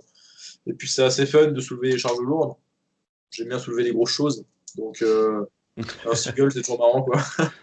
Donc un single avant des séries de 6, ouais. C'est fun, ça te donne ouais, ça te rappelle un petit peu où est placé ton ARM. Et après, je trouve aussi que après avoir fait un single, tu es un peu mis en confiance pour le reste des séries à venir. Voilà. Peut-être qu'il y aurait un petit effet placebo du putain, la rep à 85%, elle est bien montée. Ça veut dire que je me sens frais aujourd'hui. Et du coup, tu es en confiance pour le reste et tu vas plus t'efforcer à être explosif sur le reste de tes séries. C'est un peu comme les recherches sur les méthodes qui traquent la vélocité concentrique des répétitions. C'est-à-dire que Quand on te dit que tu vas vite sur ta barre et que du coup, ça te met plus en lorsque confiance sur le reste des arrêts. lorsqu'un groupe, on leur dit de soulever le plus rapidement leur barre sur la phase concentrique, le plus souvent, ils font plus de reps. Souvent, ils gagnent plus de force également. Est-ce qu'ils gagnent plus de force parce que physiologiquement, ce type d'exécution est plus profitable? Peut-être. Mais c'est peut-être aussi parce qu'ils font plus de volume. Plus de volume en rep total, j'entends, pas forcément de grosse tension. Ils font plus de volume parce que chaque rep est moins fatigante, parce que la concentrique va plus vite. Et peut-être qu'aussi qu'ils performent mieux parce qu'ils sont plus motivés par les indications de l'expérimentateur qui leur rappellent que chaque répétition doit être poussée de façon explosive. Mm. Tout ça, c'est une limite des études sur l'entraînement en tracking de la vélocité. Et ça, je pense que ça existe aussi beaucoup sur le principe de top 7. Lorsqu'on fait un top 7 et que la rep est bien passée, on a peut-être cet effet placebo du ah, je me sens vachement bien aujourd'hui, je vais être fort. Et on va donner un peu plus d'effort sur les séries à venir. Et peut-être un petit peu plus d'effort dans le sens davantage de qualité sur la série, plutôt que vraiment un petit peu plus d'effort dans le sens effort RPE, quoi. Donc, ça peut peut-être réduire le RIA des séries à venir. Ouais, ça hier. Voilà, le simple fait d'avoir fait une répétition assez lourde, qui est bien passée, qui nous a mis en confiance pour les séries à venir. Mais bon, de toute façon, Ouais. peu importe, en fait, parce que l'effet placebo, même si c'est des gains qui viennent un peu de nulle part et qui sont dans notre tête, ça résulte quand même en des entraînements plus productifs et des Ouais, meilleures adaptations. c'est non Donc, négligeable quand donc même, là, c'est important. même si on est fort et qu'on fait plus de volume, pour une raison qui n'est pas physiologique, mais qui est dans notre tête et qui nous fait faire des meilleures séances, on prend toujours, quoi. Ben ouais. Ça reste que tu as fait plus de volume que quelqu'un qui n'a pas eu cet effet-là, placebo, ouais. En bout de ligne, en fin de semaine, tu as fait plus de travail qu'une autre personne. Mm. Et du coup, ça, c'est dur de le matcher dans des études. Tu peux pas éviter cet effet placebo-là, parce que bah, forcément, il y a un groupe, il faut qu'il fasse un Ouais. single avant, quoi. Et l'autre groupe, à moins que tu leur fasses faire, bon, on pourra appeler ça aussi un top 7, mais ouais, une série assez dure, mais en série un peu plus longue. Tu pourras pas annuler cet effet bah, forcément un groupe qui a été mis en confiance par cette répétition lourde-là, qui leur a fait un peu plaisir, quoi. Ouais, moi, je pense aussi, quand tu fais le top 7 en série longue, bah, ça te met bien en confiance aussi et ça te permet aussi si tu te forces à, par exemple, tu fais ton top 7 à 85%, et que tu sais que tes séries de travail seront du 75%, et que ça te permet aussi parfois de ressentir un peu plus ton RPE, ton RIR, et tu arrives à bien te dire, à la première, j'étais vraiment hyper proche, et la deuxième, tu sais que ta première série t'a fatigué, mais ça te permet quand même de garder une grosse marge de manœuvre pour éviter l'échec aussi par la suite. De la même façon que parfois, disons que on fait un 5x5, on sait que de série en série, c'est censé être plus dur. Si bien que tu vas commencer à prendre un peu plus de temps de repos. C'est moi ça. Je prends 6 minutes, Ouais, 7 minutes. Moi aussi. Et tu sais, genre, t'as peur, t'as la flemme d'affronter la 4e série, la 5e série, parce que tu sais qu'elle est censée être la plus dure. Et par effet nocebo, ça va être la plus dure parce que tu vas moins l'attaquer entre guillemets. Tu vas moins, peut-être même tu vas la faire moins sérieusement parce que tu sais qu'elle va être dure. Donc t'es moins focus. ouais, t'es moins focus et comment on dit, tu acceptes, tu es confortable avec le fait que elle s'apprête à être dure. Du coup, voilà, tu traînes un peu des pieds quoi, pour affronter cette scène. Et du coup, je trouve que, enfin, comme tu as dit, si ta première série sur tes 3, 4, 5 séries de travail, tu sais que c'était la plus dure, sur peut-être ta série de 6-8 reps à 85%, tu sais que les séries suivantes vont être faciles. Et du coup, tu vas donner davantage de concentration et d'effort pour que ce soit facile. Ouais, c'est Ça ça. te met en confiance pour le reste. Ouais. Du coup, c'était un peu ça. Bah, ouais, on a parlé un peu des planches, on a parlé un peu de la nuit de Morgan avec l'entraînement minimaliste et tous ses objectifs. Euh, ouais.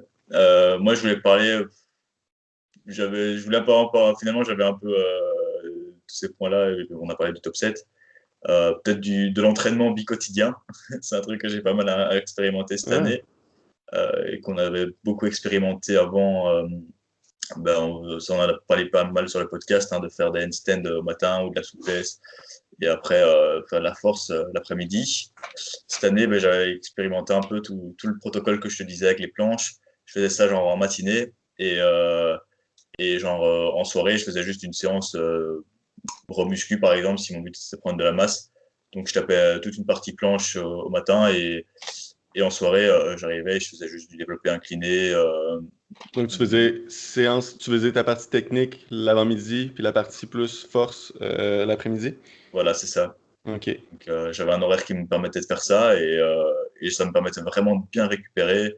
Et j'avais peur que ça marche fort à court terme, mais finalement, ça a quand même bien fonctionné à long terme. Enfin, j'ai pu faire ça pendant quelques mois, 3-4 mois. Ça a bien fonctionné. Maintenant, je suis revenu sur autre chose, mais dès que mon horaire me le permettra, j'essaierai de revenir là-dessus pour pouvoir plus confirmer ce point. Je pense que ça marche très bien quand on essaie de combiner, par exemple, skill et street lifting pour un peu l'approche hybride, ou quand on a une haute fréquence d'entraînement, euh, ou alors si on fait tous des éléments plus techniques, quoi, comme on disait avec la planche, c'est plus technique. Par exemple, faire ça sur la one arm chin ou faire ça que sur des tractions lestées, enfin que sur une discipline en lesté ou quoi, ça a moins d'intérêt. Mais si on veut essayer de faire une partie, par exemple faire tous ces front levers au matin Mhm. et puis des tractions, des chin-up lestés au soir, là je trouve qu'il y a de l'intérêt et donc voilà. Je sais pas si vous avez déjà expérimenté un peu ça, si toi Non, c'est un ben, peu à l'extrême quand tu prends 10 minutes de repos par exemple, c'est presque ça, ou le grise de groove, c'est l'extrême, quoi. c'est. Moi aussi, là, comme Morgane disait, là, je regarde le nombre de repos que je fais entre mes séries isométriques, c'est 10 minutes au moins. Putain, Ouais, c'est 10 dingue. minutes. Ouais. Je m'en vais faire autre chose en haut, je redescends en bas, je fais ma série. C'est pour privilégier la qualité, là. Même si je reste loin de l'échec, c'est quand même 10 minutes que je prends. Pour mon premier exercice dans ma séance, c'est toujours lui que je vais prendre plus de repos. Ouais, 10 minutes, là, 8 à 10 minutes que je prends là, environ. Mais tu Ça sais, te ça, c'est laisse. c'est à cause que j'ai la chance de pouvoir le faire, là. C'est sûr que les journées que je suis plus pressé, là, je vais prendre moins de temps, là, mais si j'ai le temps, je le fais quand même, là. Mhm. Ça serait- Moi, j'ai un garage où il fait particulièrement froid, du coup, j'ai pas le temps, limite. Du coup, je T'as vais froid à isoler ta deuxième bientôt. série. Ouais. Du coup, limite, je dois faire la corde à sauter entre mes séries, vu que c'est 3 minutes grand max. Ouais. Mais je pense que ouais, si on avait le temps, bénéficier de 8-10 minutes entre chaque série pour un skill, c'est tellement bénéfique, quoi. Ah, ça, je pense que c'est l'erreur que je vois le plus, tu sais, dans les fameux tutoriels de Russes qui font la planche, là, c'est comme 30 secondes de repos, maximum planche. Je dis, ah ouais, ouais, ouais, fais un max de planche, puis après, prendre 30 secondes de repos. 5 séries, c'est... Yeah. Il y a la méthode russe hein, sur le front lever. On avait parlé Manu Barbe. avec Mani, Thomas, et ça marche quand même. Ça a quand même fonctionné. La méthode russe, c'est sûr que ça doit être un volume énorme avec 10 exercices, de quoi de genre? Là? Ah, c'est ça, en fait, mais c'est qu'un jour semaine. Hein. Donc, c'est genre qu'un jour semaine où tu fais du front. Et c'est genre un méga circuit où tu fais, je sais plus c'était quoi, hein, mais t'avais, comme tu disais, je crois que c'était 30 secondes de repos. Tu faisais genre des front pull-up, puis tu faisais un max front raises et puis des trucs comme ça. Mais c'est un truc vu que c'était un peu old school comme ça, c'était très vieux et il y a quand même pas mal de gens qui l'ont fait et qui ont eu des résultats de fou, quoi. Et Est-ce qu'ils sont tous russes? Est-ce que toutes les personnes qui ont réussi, c'est des personnes russes ou de l'Europe de l'Est? Parce que si oui, ça marche pas. Ça, c'est juste pour... c'est pas pour le commun des mortels, ça. il y a des Belges qui l'ont réussi, hein. Aïe, aïe. Ouais, mais tu sais, c'est incroyable. C'est qu'en une séance, t'as le volume que t'as, par exemple, en 2 ou 3 séances. Là. Certains entraînements, tu regardes toute leur charge de travail, là, c'est... Pas leur charge, mais leur quantité, là. C'est incroyable. C'est... Mais... mm. Moi, Euh, j'avais jamais entendu ça. Ben, c'est sûr qu'il y a une méthode russe pour tous les exercices, là. Ouais. Et du coup, ça te fait des entraînements de combien de temps quand tu prends 10 minutes par exemple? Ben, vu que j'ai pas beaucoup d'exercices, ça me prend 1 heure et demie. Ouais, Tu sais, vu que ouais. j'ai toujours 2 à... Non, j'ai 3 à 4 exercices par séance. Puis, donc, j'ai pas beaucoup. Ça revient au même que si j'avais une séance avec beaucoup plus d'exercices. Mais, puis, tu sais, même dans mes phases d'accumulation ou d'intensification, je vais toujours avoir un travail technique en début de séance, 2 à 3 séries. Puis, dans mes phases techniques ou de skill, je vais avoir plus de travail. Là. Je vais avoir 4 à 5 séries. Mais sinon, je vais toujours avoir un travail, même dans mes autres phases, parce que je viens travailler là-dessus. Puis, même dans ces phases-là, je vais prendre toujours 10 minutes, même si c'est 2 séries, loin de l'échec.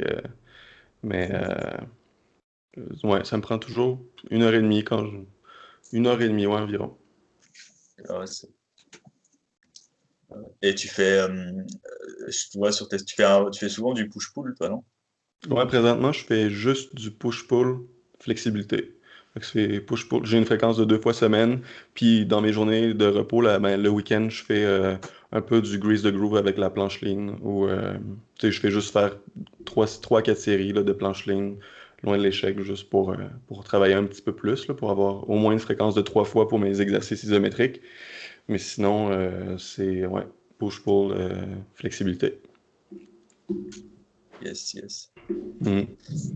Voilà, on a à peine parlé d'un truc dans l'entraînement, on est déjà à 1h10 de podcast. Je pense qu'on va peut-être faire un deuxième épisode, mais pour finir celui-ci, je sais pas ce que vous en dites, si on pourrait parler d'un truc qu'on aimerait, enfin qu'on a peut-être déjà mis en place, qu'on veut améliorer cette année. Je sais pas si ça vous dit de parler de ça. Ouais, ouais, Ah, bonne idée. genre, là, pour l'année 2021, un objectif ou quelque chose qu'on veut mettre en place. Ok. Bon, voilà, qu'est-ce qu'on a comme projet pour cette année, quoi.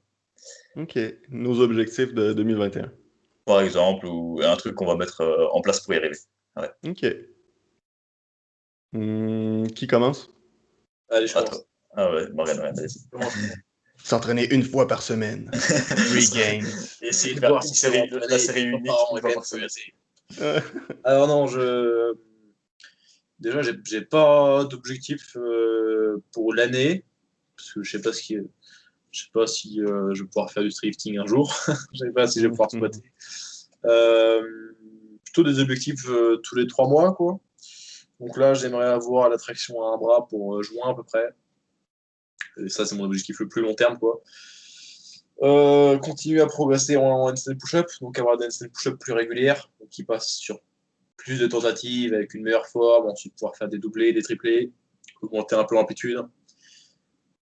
Savoir en faire sur sol et sur parallèle. Là, pour l'instant, je fais que du sol. Améliorer ma souplesse, donc mon middle split, mon pancake stretch, ma souplesse d'épaule au-dessus de la tête, donc ma flexion d'épaule. Pour pouvoir, pourquoi pas faire du pont aussi. Et là, il y a très peu de temps, là, il y a quelques jours, j'ai commencé à faire des shoulder press excentriques. Et c'est tellement dur que ça me passionne. Voilà, c'est du sadomasochisme. C'est atroce, hein. Mais par contre, C'est un c'est peu ça tellement stylé, l'entraînement. les shoulder press, les reps complètes. J'ai partagé en story sur Instagram récemment un post de Zitao Wei, Torres Antonio, je crois, sur Instagram. Il est très très fort. D'ailleurs, c'était un client, un étudiant, comme ils aiment bien dire, de Ido-Portal à l'époque. Et ouais, lui, il est très fort sur La les secte. shoulder press. C'est vraiment un mouvement qui m'intéresse, donc je verrai où la vie me mène, mais je vais continuer à faire des excentriques en shoulder press, continuer à améliorer ma compression. Et sinon, c'est tout, quoi. Ouais, voilà. Cette année, améliorer ma souplesse. Et là, sur les prochains mois, one arm chin-up, handstand push-up. Et ensuite, pour ce qui est la période de juin à décembre, je peux pas vous dire. Peut-être que j'arrêterai de m'entraîner, que je clôturerai la chaîne YouTube et que je Fini le ferai un street petit auto. workout, go le tennis et la moto. C'est ça. Fini, c'est la moto uniquement. Oui, ce sera craché en moto avant. J'aurai une chaîne de tennis. Voilà. Je serai tennis coach. Ok, je propose de parler des miens et comme ça on termine par notre Non, biais. sûrement pas, non. Non, vas-y, Alexandre. Ok, bah, moi mon avenir est déjà presque planifié en soi. Euh, donc, enfin mon début d'année. Bah, ici, j'avais commencé mon programme gratuit Skills Relifting pour prouver que ça fonctionne. Et voilà, ça fonctionne, c'est pas optimal. Bah, je voulais tester par moi-même et vu que l'année passée, après mon cycle de force, j'étais un peu déçu de mes progrès et que j'avais un peu mis groove mon dernier cycle, je voulais grappiller encore quelques progrès en termes de force brute. Donc, augmenter encore un peu mes dips, traction lestée, mes squats aussi qui étaient un peu foireux. Et en plus, resté longtemps sur une programmation la même, donc celle de la côte, et j'avais envie de changer un petit peu. Donc, je voulais vraiment refaire un peu mon programme. Finalement, c'était pas la suite logique, mais ça se goupille bien, quoi.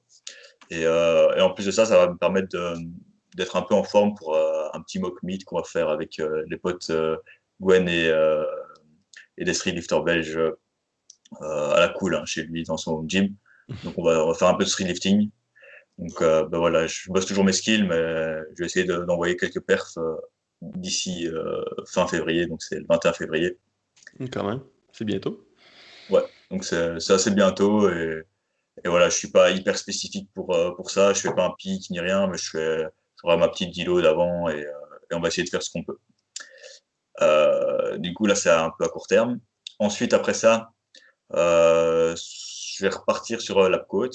Je vais refaire un petit cycle de masse juste pour me préparer au skill par la suite. Ensuite, je vais enchaîner avec 2, 3 phases de skill vraiment pour essayer d'enfin valider la straddle planche, même si on ne faudrait peut-être pas vraiment la travailler, mais je vais quand même juste pour avoir ce mouvement. C'est quand même un mouvement que j'aime bien malgré tout ce qu'on a dit dessus. Je pourrais quand même le travailler en faisant d'autres progressions et, euh, et je pense qu'il va quand même être temps de bien la valider. Et je crois qu'après, je prendrai un peu plus de patience et je sélectionnerai plus des exercices intéressants pour peut-être directement aller travailler la foule, hein. Pourquoi pas faire comme Simon, aller taper une foule en 6 mois.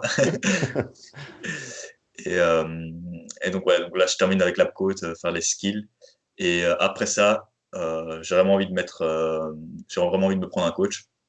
Donc ça fait longtemps que j'ai envie de me prendre un coach, même ici avec l'app coach, j'espérais me faire coacher, même si entre guillemets je me fais déjà coacher par eux parce que je suis un peu leur programmation, qu'on a quand même des petits feedbacks entre membres et Ah ouais, t'as du feedback de leur part? ouais, on a un petit Discord comme ça ou un forum sur lequel on peut Ok. interagir. Bon, j'interagis pas trop, hein, mais si tu leur montres un peu ce que tu fais, tout le monde s'échange. Et du coup, c'est pas un vrai suivi, mais on a quand même du feedback entre nous. OK. Du coup, c'est quand même très intéressant. C'est vraiment, enfin, c'est quand même une très bonne approche et c'est finalement une approche que j'utilise avec beaucoup de clients et c'est très logique, quoi. C'est juste la manière dont on la met en place qui varie, en fait. Mhm. C'est très intéressant. Et du coup, ouais, vraiment me prendre un coach parce que chaque fois, je sais que enfin, quand on connaît nos erreurs et on les fait quand même, qu'on est toujours un peu focus Ouais. on n'a pas de regard externe sur soi. C'est tellement puissant de se refaire coacher. Je m'étais fait coacher en 2019 avec Little Beastem. Puis bah, maintenant, on va dire que c'est un peu la coach qui me coach. Et j'aimerais bien expérimenter une autre approche, quoi.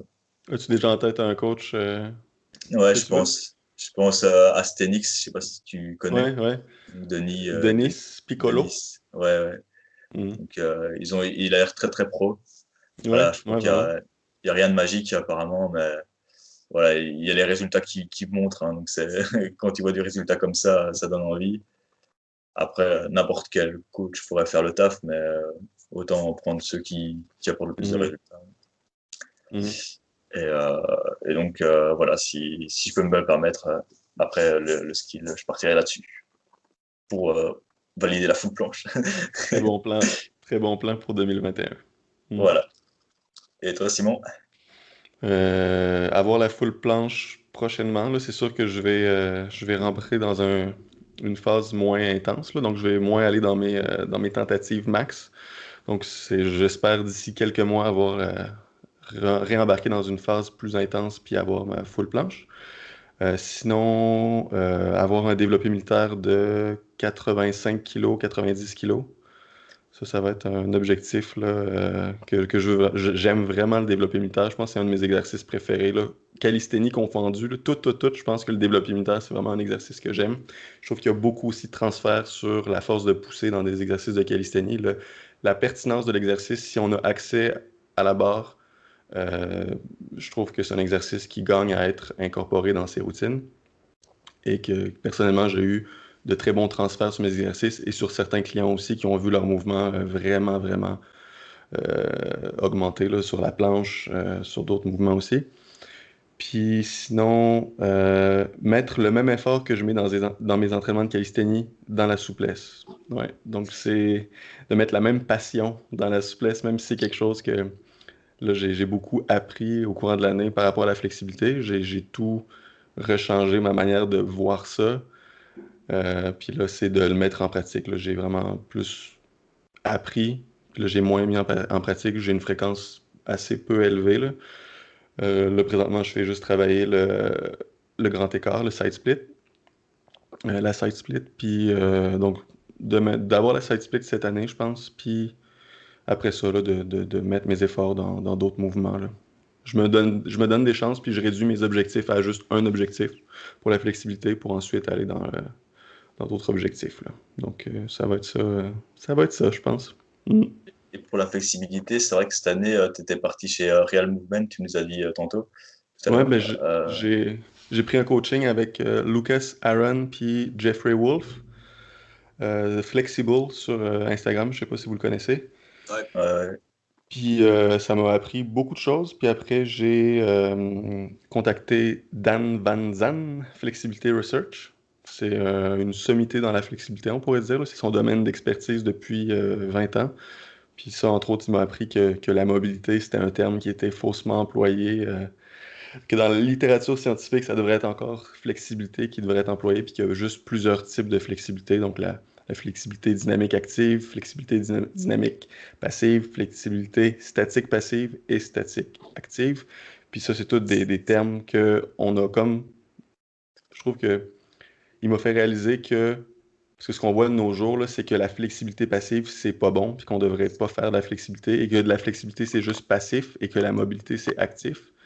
Et lui, il m'a permis de faire un peu comme le ménage dans tout ça, parce que déjà que c'est un domaine qui est complexe, la flexibilité, ben, de rajouter un terme que c'est pas le bon terme, c'est pas la bonne nomenclature, ben, ça venait en plus avec toutes les méthodes qu'on voit, Pales and Rails de FRC, toutes les méthodes qu'on voit là, sur la flexibilité qui sont de plus en plus populaires. Je ne sais pas si vous connaissez ça, la méthode FRC. C'est des exercices que tu viens faire en contrôle des rotations articulaires. Là, vraiment, on dirait que leurs entraînements, c'est juste de faire des rotations articulaires au niveau des hanches, des épaules, puis qu'ils font des contractions isométriques à leur maximum, puis après, ils viennent juste bouger un petit peu la hanche. Ben, ça, c'est des choses que je trouve que dans l'industrie, ça a encore plus mélangé les personnes sur la flexibilité pour montrer que c'est pas si compliqué que ça, mais cette technique-là semble très difficile. Puis en fin de compte, la méthode Pales and Rails qu'ils ont comme créé, c'est juste de la flexibilité statique active. Mais en incorporant encore plus de termes là-dedans, ça vient juste. Quand j'ai décidé de prendre leur coaching, c'est à cause que j'étais perdu avec tous ces termes-là, avec toutes les sortes de flexibilité, la mobilité, tout ça. Puis eux, ils m'ont juste permis de faire le ménage un peu là-dedans, puis de dire, c'est simple, voici comment structurer des entraînements. Puis un coup que tu vois comment faire, ben c'est quand même assez simple. Puis ça, je suis très reconnaissant d'avoir engagé ces coachs-là. Puis je compte aussi faire le mastermind, comme le gros cours de Dan Van Zandt au courant de l'année, là. Il va lancer comme un gros cours en ligne prochainement. Il l'avait déjà lancé en 2020, là, il va le relancer en 2021. C'est comme un gros cours là, sur vraiment comment décortiquer la flexibilité, autre que les exercices aussi, tous les facteurs, décortiquer la flexibilité de A à Z. Là. Fait que ça, je vais sûrement prendre le cours. Si c'est pas cette année, ça va être l'année prochaine. Mais ça, j'ai hâte de m'embarquer là-dedans. Mm. Ok, ouais, c'est cool quand même d'incorporer la souplesse à ce point. Ouais, Flexibilité, pardon. puis de voir aussi que ça s'approche beaucoup de la force, puis que mon approche qui a changé là, cette année, c'est parce vu qu'il y a différents types de flexibilité, leur approche puis la fréquence que tu leur accordes est aussi différente. La flexibilité passive, c'est quelque chose qu'on peut faire à chaque jour. La flexibilité statique passive, c'est d'apprendre à relaxer dans la position, à se dire à ton système nerveux, c'est correct, tu peux relaxer, je vais te donner un peu plus d'amplitude. C'est très utile en tant que tel. Fait que là, ce qu'on a vu, là, c'est des études qui disaient que la flexibilité passive ne servait à rien. Les exercices statiques, les étirements statiques ne servaient à rien. Mais là, justement, là, Dan est venu dire que ça dépend. Ça a son utilité, il faut juste bien l'incorporer dans tes entraînements. Mais c'est sûr que la flexibilité active, par exemple, les side splits isométriques, tenir la position isométrique, tous les exercices de force que tu fais à une intensité beaucoup plus élevée vont avoir plus d'effets rapides sur ton gain en flexibilité. Mais tu sais, de voir ça comme de la force, là, mes séances de flexibilité sont tellement intenses. Des fois, je suis courbaturé 4 à 5 jours. Là, puis si tu viens réentraîner le mouvement 2 jours après, ben, c'est sûr que c'est con. Là. Puis je l'ai expérimenté dernièrement, justement, je périodise ma flexibilité un peu comme ma calisthénie. Tu sais, je fais des phases que j'augmente l'intensité au fil du temps. Puis là, j'ai fait une séance il y a 2 semaines, puis c'est difficile de bien choisir son intensité pour les exercices. Puis durant le grand écart, j'étais à une intensité beaucoup trop élevée. Puis j'ai senti quelque chose de pas plaisant au niveau des adducteurs. Puis là, ça fait 8 jours que je suis courbaturé. Là. 8 jours. Fait que là, je me suis dit, je vais reculer un peu. Mais tu sais, c'est de montrer que j'ai fait des gains vraiment incroyables à chaque semaine aussi. Puis c'est de montrer que la flexibilité, si tu vois ça un peu comme de la force, ben tu vas quand même progresser vite. Mais il y a différents types de flexibilité que tu peux mélanger ensemble pour avoir une progression plus optimale. Puis ça, je suis content là, d'avoir découvert ça cette année. Puis ça a changé là, ma manière de voir les choses. Là. Je suis content. Mm. Yes, yes. Bah, super, hein. Franchement, c'est un tout bon podcast, hein. Je pense qu'on a abordé pas mal de chouettes sujets. Bah, franchement, ça mérite même un deuxième épisode, un troisième. Ce serait cool qu'on en refasse. Parler de d'autres méthodes. On a juste parlé d'une méthode, là, presque. Mm. On avait encore quelques petits trucs en tête. Ça sera l'occasion de se recapter pour faire ça. Ouais, c'est terrible. Parce que là, on a parlé de quoi? On a parlé de la sélection d'exercices de Simon qui nous disait ah, mais en fait, pour progresser en statique, il faut faire des statiques. Après, on a parlé un peu de la PAP. Après, j'ai dit c'est vrai qu'on s'en sort bien en faisant assez peu, mais je bénéficierais de faire plus. Et après, on a dit putain, c'est compliqué quand même la souplesse. Hein. On a parlé de 4 choses et on a déjà parlé pendant 1h30. Bon, Ouais. j'espère que l'épisode plaira aux abonnés. Il y a intérêt. Vous voyez le temps qu'on prend pour vous. Et puis ouais, il y aura d'autres podcasts avec Simon. Je pensais que c'était déjà le 3e. C'est la Deuxième, ouais. C'est le deuxième. C'est que le 2e. Ah Ouais. bah, ou alors on avait déjà dû faire un autre appel, mais qu'on n'avait pas enregistré. Je Ouais, sais je pas. pense que c'est ça. On s'était parlé longtemps après le premier podcast. Fait que peut-être que tu as vu ça comme une deuxième séance. Ah, mon cerveau dysfonctionne. Hein. Bon, ça fait beaucoup. Mais bon, Simon sera le bienvenu pour revenir sur le podcast. On pourra voir Envoyez-lui nos un maximum progrès. d'amour dans les commentaires pour qu'il revienne. Les liens Ça va. pour retrouver Simon seront évidemment dans la description, comme toujours. Ouais, n'hésitez pas à partager le podcast. C'est le premier de l'année, donc ça fait presque un mois sans podcast. Je pense que vous êtes tous en manque. Il va falloir repartager ce podcast de plus belle. Ah oui, oui. Faut qu'on devienne vraiment très très célèbre de façon à impacter positivement la Calistenie, parce qu'on a quand même le meilleur contenu de France, et même de Belgique, et même de tout le Canada. Donc, il s'agirait que ça se répercute vraiment sur le business maintenant. Il faut dominer le monde avec notre QI surdimensionné. C'était le 31e épisode du Calistenics Science Podcast. Merci de nous avoir suivis jusqu'au bout, ça fait 1h30. Et à très bientôt, avec ou sans Simon en vous. C'est bon. Voilà. Merci de Au revoir, chers l'invitation. abonnés. Ciao les gars.